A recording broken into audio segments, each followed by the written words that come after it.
Now students, let's study about impact between two bodies.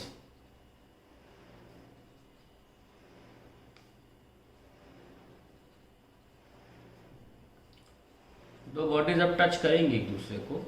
इसका मास m1 है, इसका मास m2 है. इसकी स्पीड इनिशियली u1 है, इसकी स्पीड इनिशियली u2 है और u1 is greater than u2.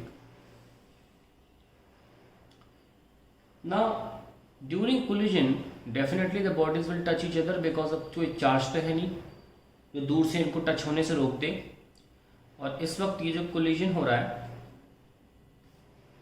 इस दौरान क्या होता है कि सम डिफॉर्मेशन यानी कि थोड़ी सी चपटी हो जाती है. Some deformation takes place during contact. तो कॉन्टैक्ट होते वक्त कुछ डिफॉर्मेशन होता है. ये बहुत इंपॉर्टेंट पॉइंट है, एक एक पॉइंट इंपॉर्टेंट लिखें. दूसरा,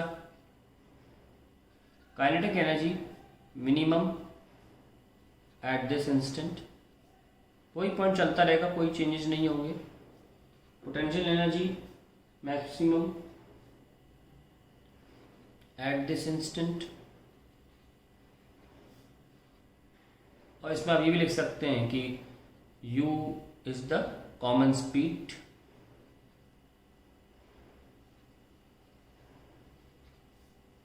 just at collision. Now third very important point, जो डेफिनेशन हमने कोलिजन की लिखा थी जो उसके बारे में है क्या कि जब कोलाइड करेंगी तो ये 1 है, ये बॉडी 2 है. 1 का 2 पर नॉर्मल फोर्स n होगा और 2 का 1 पे नॉर्मल फोर्स n होगा, बराबर होगी. तो नॉर्मल फोर्स जो है ये वाला मैंने n2 नहीं लिखा है, मैंने n लिखा है, दोनों बराबर हैं. तो ये वाला जो नॉर्मल फोर्स है n ये बॉडी को आगे ले जाएगा थोड़ा. और ये वाला नॉर्मल फोर्स जो n है ये बॉडी के मोशन के अपोजिट चल रहा है. तो यही दो फोर्सेस हैं जो बॉडीज को कोलिजन के बाद डिटैच कराते हैं. n थोड़ा आगे ले जाता है और ये वाला n इसकी स्पीड कम करता है.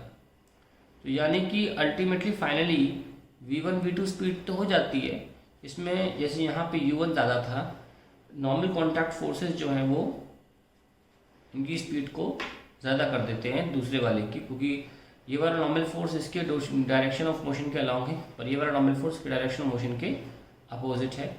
डायरेक्शन ऑफ मोशन इसका दोनों का एक तरफ ही हो रहा था. सो ये कैन. और दूसरी बात, ये इंटरनल फोर्सेस ही हैं जो एक दूसरे की वेलोसिटीज़ को चेंज कर रहे हैं, यानी कि मोमेंटम को चेंज कर रहे हैं. तो internal forces actually changing the momentum. यही मैंने डेफिनेशन भी लिखवाई थी आपको कोलिजन की. तो लिख लेते हैं, due to normal force, contact force लिखना चाहिए था मुझे, contact force momentum was transferred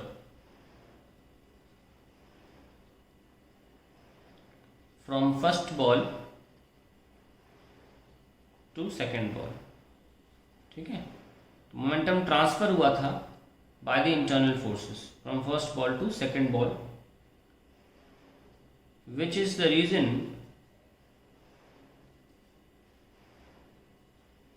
for v2 greater than v1. इसीलिए स्पीड बढ़ी है. खुद कैसे बढ़ सकती है स्पीड, और तो कोई एक्सटर्नल एजेंसी थी नहीं. तो is a very important point. और यहाँ पे चाहे फिजिकल कांटेक्ट हो चाहे ना हो, मोमेंटम फिर भी कंजर्व रहेगा, क्योंकि मोमेंटम कंजर्व होने के लिए एक्सटर्नल फोर्स 0 होना ज़रूरी है. तो नोट करके लिख लेते हैं यहाँ पे. आप लोग थोड़ा नीचे लिखना, जगह नहीं मेरे पास, मैं यहाँ लिख रहा हूँ, आप इस पेज के नीचे लिखिएगा. नोट क्या करना है, momentum remains conserved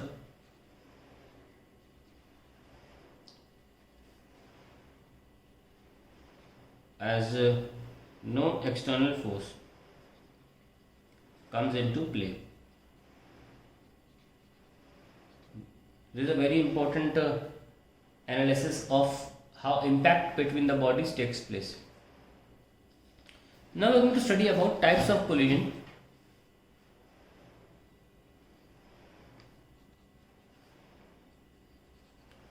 Types of collision based on material properties. मतलब कैसा मटेरियल होगा जिसको कोलाइड करा रहे हैं. मान लीजिए आप दो बॉडी से कोलाइड करा रहे हैं, suppose two balls, cricket balls collide करेंगी तो अलग बिहेव करेंगी। रिजिड है, हम रिजिड मान के चलते हैं, एब्सोल्युटली रिजिड तो कोई बॉडी नहीं होती।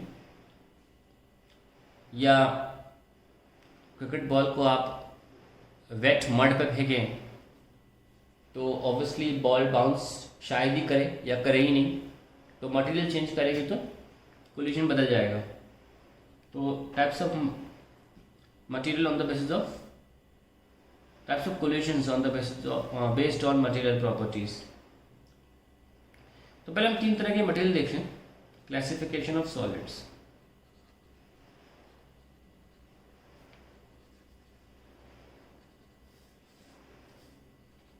पहला इलास्टिक मटेरियल, हम इनको एक्सप्लेन करेंगे ब्रीफ में, वैसे इसका यूनिट अलग है, इन तरह के मटेरियल्स के लिए अलग पढ़ा जाता है सॉलिड्स में, लेकिन अभी मेंशन करने का कोई बुराई नहीं है। Partially elastic material,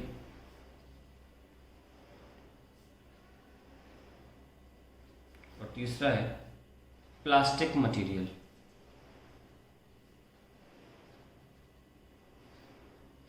Now let's talk about elastic material.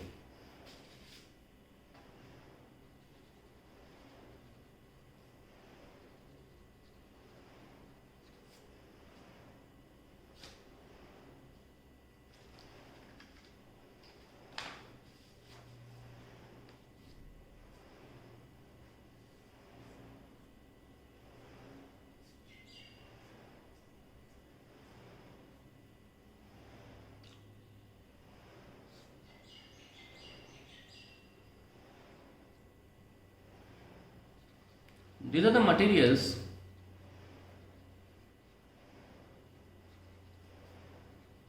which deform on application of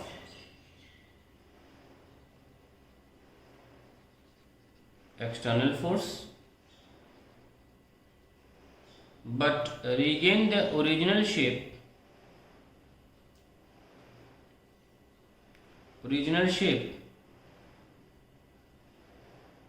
on removal of the force।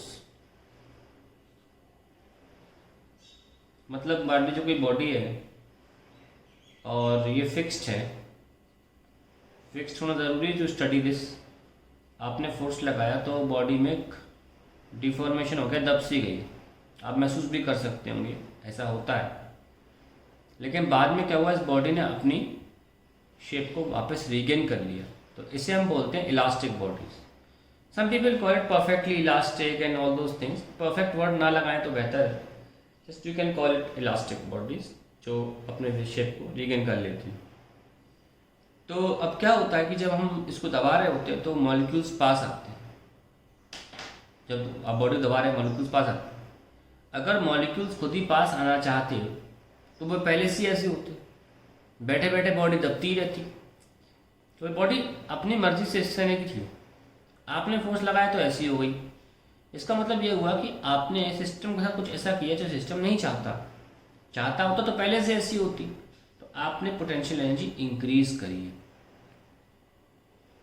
आपने वर्क डन करके फोर्स लगाया, और मान लीजिए यहाँ से यहाँ तक डिस्प्लेस हुआ F, तो अपने F इंटू एक्स करके आपने पोटेंशियल एनर्जी राइज की। हालांकि इलास्टिक बॉडीज की पहचान ये है कि वो पूरी की पूरी पोटेंशियल एनर्जी आपने स्टोर की थी, स्टोर्ड PE जितनी भी थी, दैट इज रिलीज्ड, वापस हो जाती है, वापस रिलीज जाती है, बिल्कुल भी अंदर स्टोर नहीं बचती। अगर बच जाती तो टेम्परेचर फॉर्म में आपको महसूस होती, कुछ तो होता, जो पोटेंशियल एनर्जी स्टोर है उसको किसी और चीज़ में कन्वर्ट होना ही होता। लैटिस एनर्जी भी बोलते हैं उसको कई बार। खैर इलास्टिक बॉडीज में हम ये कह सकते हैं कि पोटेंशियल एनर्जी पूरी की पूरी रिलीज जाती है, पूरी की पूरी रिट्रीव हो जाती है, पूरी की पूरी बाहर आ जाती है। इसकी वजह से बॉडी अपनी वापस पोजीशन अटेन कर लेती है, अपनी मॉलिक्यूल्स की बॉडी अपना शेप रिगेन कर लेती है। तो ये इलास्टिक मटेरियल्स ऐसे होते हैं मोटी भाषा में। इसको हम इलास्टिसिटी वाली यूनिट में और ध्यान से पढ़ेंगे। Let's let's go forward to another type of material, जिसको सेकंड नंबर पे हमने नाम दिया था, अब वह है partially elastic. Partially elastic material. इसमें क्या हुआ, जो वर्क डन करेंगे, work done in deformation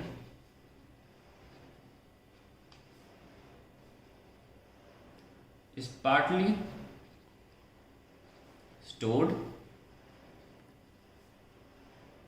in the form of potential energy. यही डिफरेंस है। उस केस में स्टोर हुआ पर वापस आ गया, यहाँ पार्टली स्टोर हो जाएगा और बाकी and remaining is dissipated. Dissipated मतलब ये होता है लॉस हो जाना inside the lattice.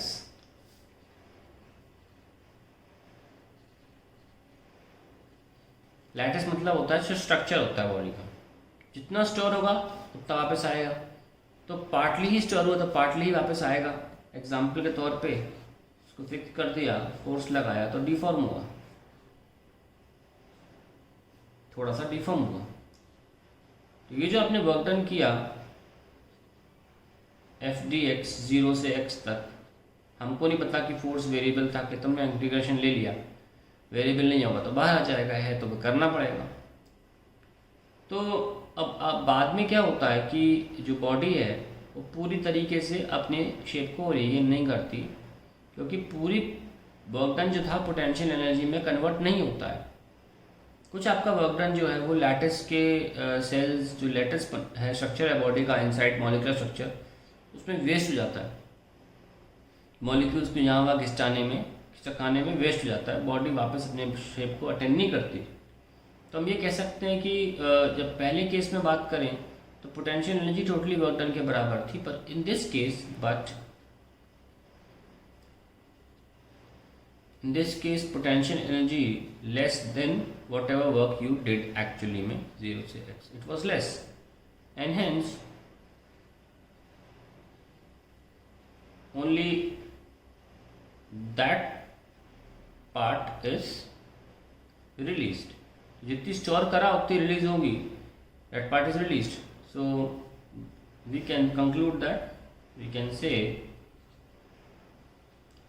that total work done is not converted to stored energy, and hence body does not attain its original shape, does not attain its original shape। तो ये आपकी कहानी पार्शियली इलास्टिक मटेरियल के लिए हो जाती है। अब लास्ट में आता है plastic material.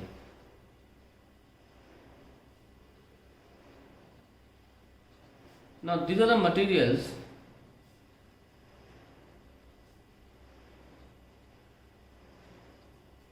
in which when force is applied they deform permanently।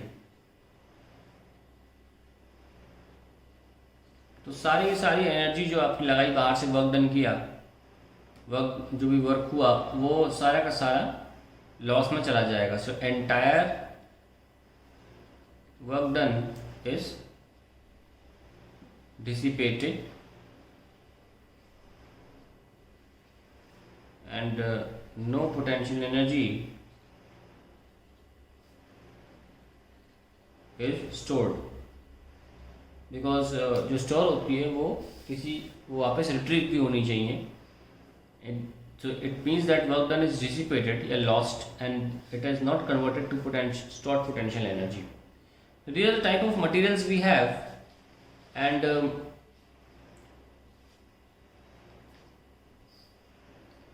hence we can talk about the type of collisions according to these materials. So according to the three materials,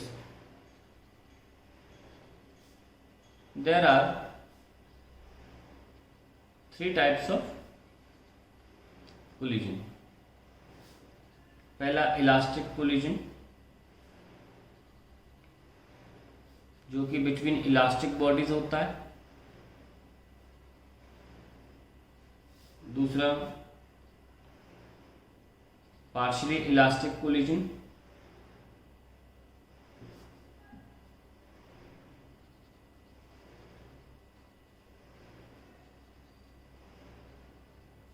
और तीसरा in elastic collision. आप नाम से समझ लेंगे क्या कहानी है इन इलास्टिक कोलिजन, और हम इनकी डिटेल में विश्लेषण, डिटेल में एनालिसिस अब अगले वीडियो में देखते हैं।